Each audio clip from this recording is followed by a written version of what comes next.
Hello there, Bianca Muso desu and welcome to my review of Until Dawn. So, it's been a while since I've played the Supermassive games, and you're basically gonna be tired of seeing me doing reviews for their games, but it is what it is. So, I did play a lot of Supermassive games in a row, and I started out with Until Dawn. And I have to say, I loved the experience. I will not give you like a fully detailed experience on Until Dawn. It's been quite a while. I've more or less forgotten the names of the characters, but I will tell you what has stood out the test of time for me, and I have the major ideas that I have on my head about the game. So the story is quite simple. Until Dawn, I mean, the name also suggests a little bit. You're basically trying to survive a very terrible night for the people that are involved in this. And you have this group of protagonists. Actually, let's start by the beginning. You have this kind of tutorial to get you used to the mechanics of the game, where you are seeing a group of friends at a cabin in the middle of the woods, I guess, and they are throwing a party.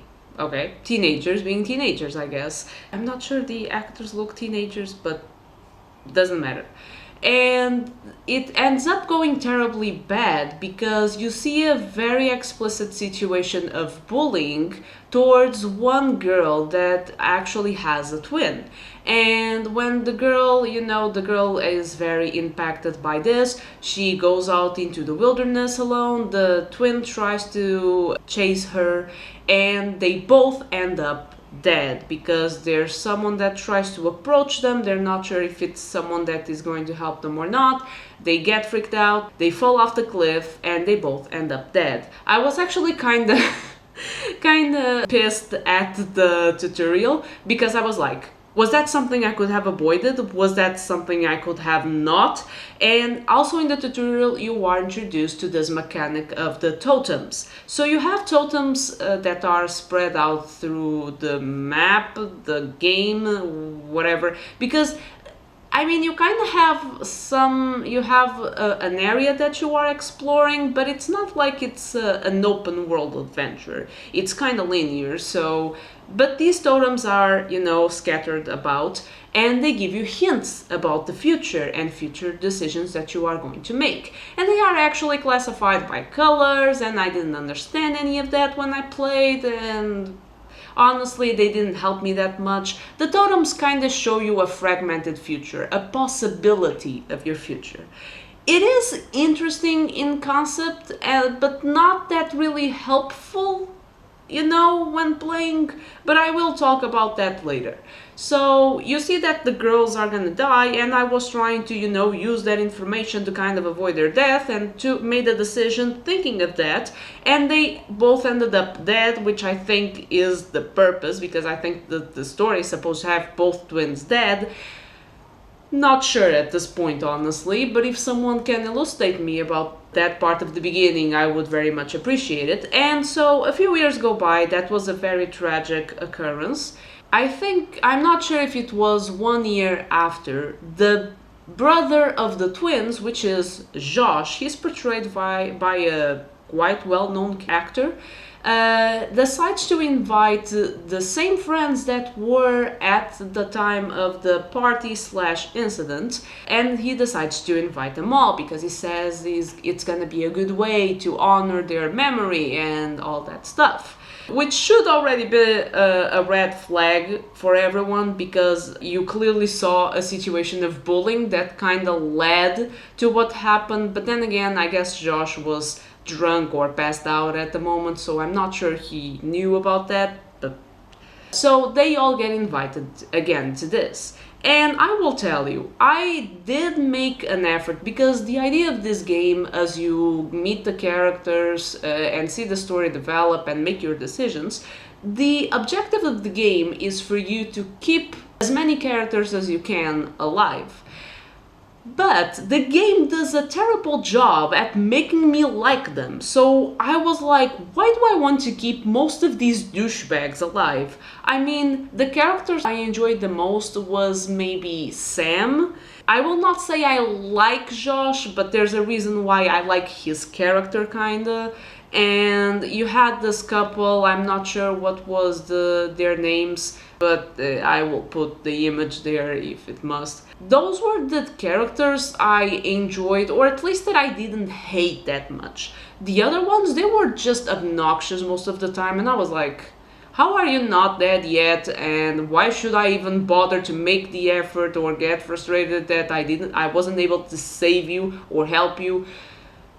I swear. The only character that kind of escapes that is Mike, because I don't know if it's because, I don't know, luck and my decisions made him stay alive long enough. He is the character with the most character development in the game, and when I reached the end, I was like, okay, I cannot forgive him for his personality of a douchebag in the beginning, but he's kind of matured and evolved, so I guess I can appreciate that about him. And he does make a lot of effort to help the group, so I can appreciate him for that. The story goes on, and basically this review will be very focused on the storytelling, because this feels like an interactive movie. And don't get me wrong, that's not a bad thing, but you don't really have really huge exploration parts. There's not really much to explore because your path is more or less linear, and you are always being interrupted in that exploration by cutscenes and decisions that you have to make in dialogues or in action moments. You're not actively running away from something. You're running away in a cutscene and making decisions on where to go.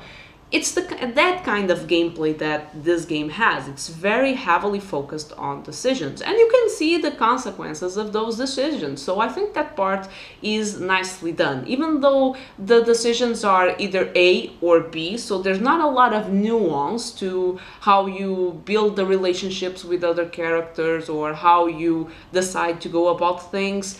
But I mean, it does provide interesting gameplay and consequences to your decisions, so I think it's simple yet effective.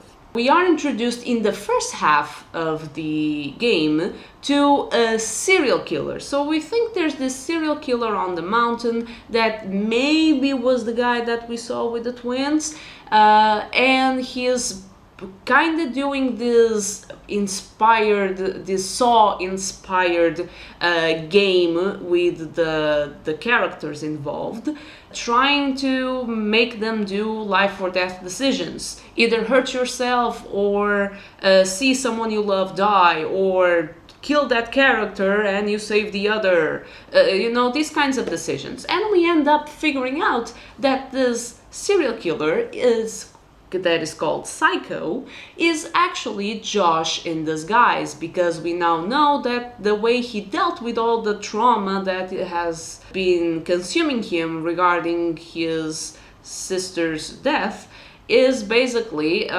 blaming his friends for what happened. And he's kind of right. I mean, they did bully one of the girls, and trying to give them a lesson. I made the decision so no one was actually hurt when being, chased or involved in Psycho's death games, but he said he was not trying to hurt anyone, just scare them. I wonder what would have happened if I had not done the choices that he wanted me to make, because there's this very specific scenario where I had to choose between killing Josh and another girl, and I chose the other girl because I thought it made sense for the character I was controlling, but I wonder what would have happened if for some reason I had decided to kill the girl. You get what I mean? But of course, for all these questions, if anyone wants to elucidate me, do feel free to do so, because I do not intend to go back into the game, so feel free to spoil me if you want. But then, when you reach the second half of the game, you have a whole other story. So you are seeing hints throughout the game that something supernatural is happening. But as you are being faced with a serial killer chasing you, you are like, oh, maybe it's not supernatural. Maybe it is the serial killer doing stuff that we are not quite being able to understand. And it's actually really interesting, this feeling in the game where you're guessing, is this something supernatural, is this psycho, is this supernatural, is this psycho. This kind of uncertainty is very interesting until you understand that the two things were happening at the same time. So you have Psycho, that is more or less in the middle of the game unmasked as being Josh, and then you are faced with the Wendigo. So you have these creatures. I'm not sure how to classify them. I do remember that you were able to collect documents throughout the game that explained what Wendigos were. I guess they're like vengeful spirits. They come out at night. They take on this very grotesque form, and they feed on people and attack them, and they are very gorish on the way they go about it.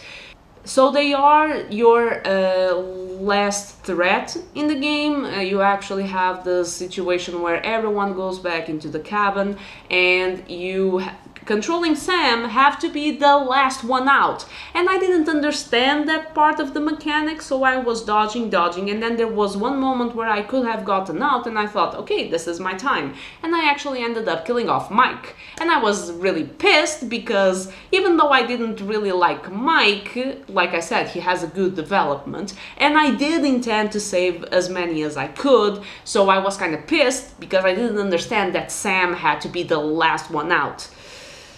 But there it is. That's my greatest pet peeve with Until Dawn, because I was having the greatest gameplay ever. At least I felt like I was doing stuff right up until that point, because I saved everyone, and then I thought, okay, let me save Sam, and then Mike can get out. Then I didn't understand that Mike wouldn't get out if I got out first. And that's that. So the game is very interesting. Of course, the concept is very simple. There's one scene I want to talk about specifically, which is the scene where Josh is having this very intense mental breakdown, and he's being confronted by all his... because he has a consciousness, but at the same time he's being... I don't know if he has some kind of split personality created by the trauma of his sister's death, but he's being very conflicted between he has a consciousness, he does understand that he did stuff that he shouldn't have done, and on the other hand, he is blaming himself for what's happening, seeing these very gorish visions of his sisters, of the people he has hurt, and it's visually a stunning scene, and it's very, intense in the way how you delve into Josh's psyche. And talking about psyche, we have also this very interesting element, which is the psychiatrist. I'm not sure they give him a name, and I'm not sure he's even a real thing. I'm pretty sure that the psychiatrist is like a voice or something trying to keep Josh's mind in check. So at the end of each chapter, I guess, you have these kind of appointments with the psychiatrist, and it starts with very simple stuff. He shows you images, tells you what you see when you look at them, what they make you feel. It seems like your standard personality tests and all that stuff. I'm not gonna say your standard psychiatrist appointment, because I'm not sure. I don't think that's how that works. But he's doing these very well-known tests of personality, what you prefer, what you like, what you don't like.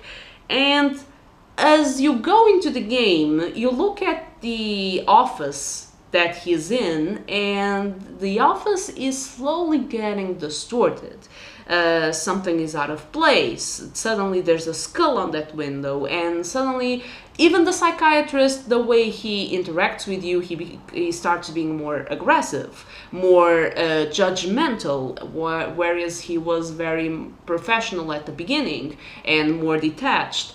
And there's also a part where his face comes off and all that stuff. I think that was very interesting because it was showing, and I think the appointments were directed at Josh, you were playing as Josh in that moment, it really shows how his mental state is gradually deteriorating as he goes into the role of Psycho and starts losing his mind. And I think that was a very, very interesting mechanic. Like I said, you also have the mechanic of the totems. They suck. I honestly, if there are people out there that understand the totems and felt they were actually helpful, please do share what's your trick, because I was sometimes able to recognize the situations that the totems pointed me to, but honestly, they didn't really help me, because I know there are different totems, like totems that warn you about death, about good stuff, and all that stuff, but I wasn't able to use the totems in my favor. I think if I didn't find them all, which is also another thing that you need to do, but I didn't find them all, and the few I found, I will say like 1 or 2% of them were useful or actually helped me in making a decision. Not more than that, really. There was one character that died that I was not expecting. Well, I'm not sure if it's scripted or not. I let Jessica die, but I'm not sure if I let or if there was some way for me to avoid her death. Honestly, I also don't care, because Jessica was not one of the characters that I enjoyed. And then again, like I said, my problem with Until Dawn is that I don't really connect with any of the characters. I actually remember that there's also a mechanic where you have to keep the controller without moving for you to be able to avoid the Wendigos or in certain situations.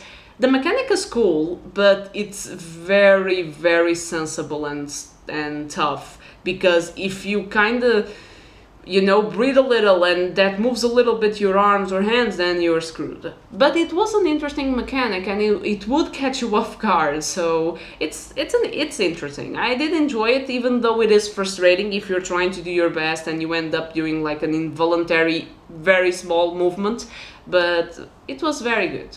Overall, I really enjoyed the story of Until Dawn, and I think the game does an awesome job. It's a very good horror experience. I was jump scared a lot, even with small stuff. I don't have any thoughts about the soundtrack. It's not one of those soundtracks that I'm gonna go back to listen to, but the soundtrack was fitting, and it was good. And it does do a great job with the suspense, the way they present to you the jump scares, the way they present the visual horror, and I think it's such a good horror experience to keep you a little bit on your toes when you are playing it. It's also a short experience, because these games are not very long, but it was worthwhile, and I do recommend it. So if you want to share your favorite moments, how was your playthrough of the game, feel free to do so in the comments. Share also the spoilers you want, because